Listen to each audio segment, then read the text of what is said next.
Bonjour à tous, Vie ma vie de médium, épisode 1. Donc je vais vous raconter aujourd'hui comment je me suis rendu compte que j'étais médium. Avant cela, il va falloir que je vous parle d'une petite expérience que j'ai vécue lorsque j'avais à peu près 6 ans. Avec ma famille, dans l'appartement où on vivait, on a vécu, donc lorsque j'avais 6 ans, un incendie criminel d'origine raciste. Je ne suis pas là pour faire de la politique, hein, sauf que c'était ça. Et donc voilà, donc on a échappé à la mort de très peu.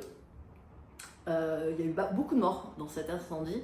Et donc, moi j'ai vu des personnes décédées, brûlées, des trucs comme ça, voilà.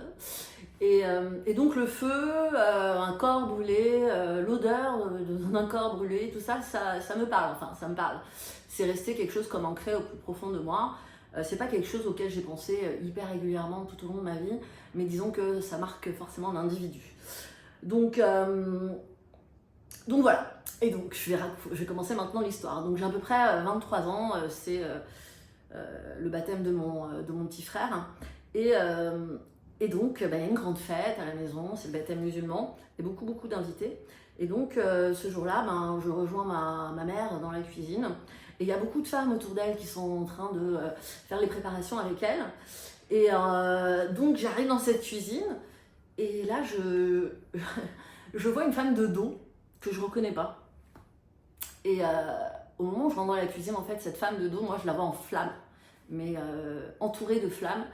Et donc, dans ce merveilleux moment de joie, alors que c'est les préparatifs pour le baptême, je me mets à hurler, mais vraiment hurler comme dans les films d'horreur, quoi. Donc, je mets ma main sur ma bouche, je sors un cri monstrueux. J'ai honte, j'ai très honte, parce qu'en fait, je me dis, mais c'est n'importe quoi, tu te fous la honte, tu fous la honte à tes parents, c'est n'importe quoi. Bon bref, et je suis pas bien, donc tout le monde s'arrête dans la cuisine, moi je suis tremblante presque, et donc la femme autour de laquelle je vois toutes ces flammes, elle sursaute comme tout le monde, et puis elle se retourne vers moi, et puis là je me rends compte que cette femme, en fait, c'est la maman. En fait, c'est une amie de ma mère, cette femme, et donc c'est la maman d'une jeune femme qui est un peu plus âgée que moi, de quelques années, que je connais un peu, mais pas beaucoup. Mais je sais que je suis allée à son mariage, j'ai assisté à son mariage il y a quelques années. Donc voilà, tout le monde me demande ce qui m'arrive. Moi, je n'ai absolument pas l'intention d'expliquer que j'ai vu des flammes autour de cette dame. Donc j'explique que je sais pas ce qui m'est arrivé, je m'excuse, etc. On fait le baptême et on passe à autre chose. Donc à ce moment-là, moi, je vis seule, je suis étudiante et je vis seule. Et quelques jours après, je fais un rêve. Je rêve que la fille d'une autre amie de la famille, donc pas celle qui était dans les cuisines, mais la fille d'une autre amie de la famille, est brûlée vive par son mari. Et il se trouve que cette fille-là, eh bien, on a assisté à son mariage il n'y a pas longtemps.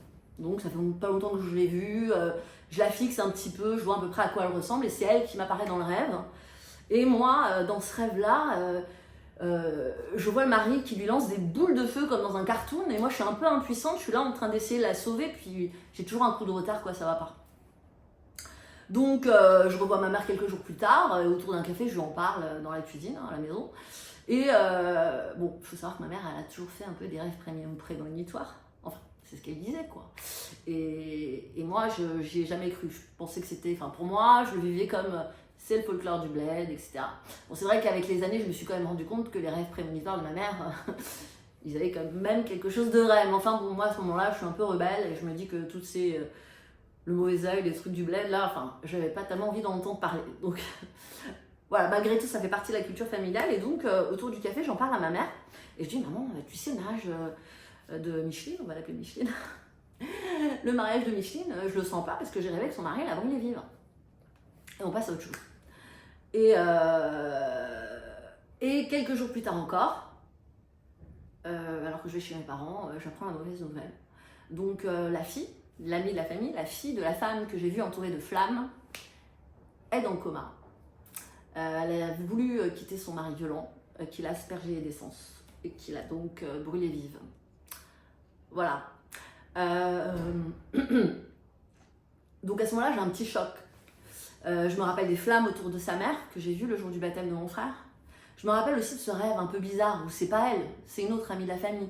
Mais je vois une femme qui vient de se marier, qui est une amie de la famille, qui est brûlée vive par son mari, Et ça m'interpelle, quoi. Je me dis, c'est quand même bizarre tout ça.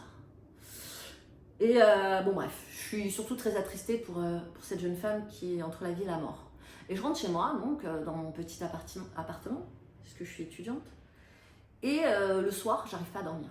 Je suis tendue, je suis pas bien, j'ai sans arrêt des images de cette jeune fille en train d'être brûlée vive par son mari. Je me dis, mais quelle horreur. Et j'arrive pas à dormir, minuit, 1h du matin, 1h30, 2h, 2h30. Et à un moment donné, je sens l'angoisse qui monte et du coup, j'allume la lumière et puis je sens une présence. En fait. Je sens une présence et je me rappelle m'être dit, je t'en prie, je t'en supplie, si tu veux me dire quelque chose, dis-le-moi, mais ne me fais pas peur. Donc j'ai cette pensée et en même temps, je vois en face de moi, pas loin de la fenêtre, hein, c'est la nuit noire, je vois comme des petites boules de lumière et d'énergie qui s'intensifie en fait quand je lui dis que je veux bien l'écouter mais qu'elle me fasse pas peur. J'identifie qu'en fait c'est la fille de cette femme hein. Et elle me dit il faut m'enlever ma bague de mariée, c'est lui qui m'a brûlée, je ne la supporte plus, il faut m'enlever ma bague de mariée. Ok. J'essaie de me recoucher tant bien que mal après cette expérience et j'appelle ma mère et je lui dis maman écoute incroyable regarde ce qui m'est arrivé. Et ma mère m'écoute gentiment et poliment, elle me dit qu'elle transmettra le message à la maman de la jeune fille pour lui dire d'enlever la bague, mais évidemment elle ne le fait pas. Et quelques jours plus tard, cette jeune fille qui était entre la vie et la mort, cette jeune femme, sera amputée de la main gauche, là où il y a la bague, parce qu'elle aura fait une surinfection. Et encore quelques jours plus tard, elle va décéder. Voilà.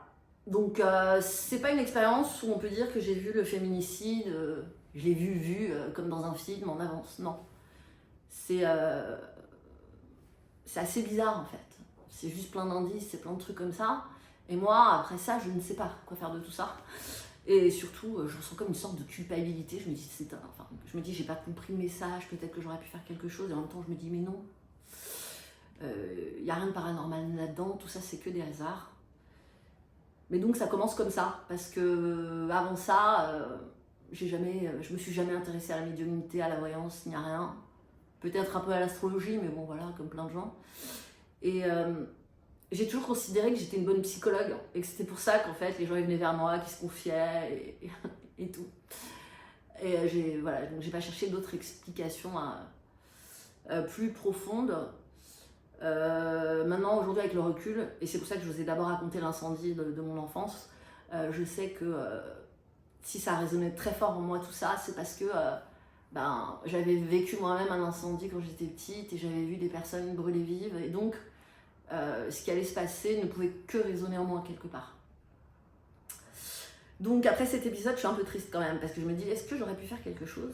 Et comme j'aime pas les histoires tristes, je vous donne rendez-vous dans l'épisode 2 où je vais vous raconter une histoire qui suit celle-ci et qui est plus positive. Bisous.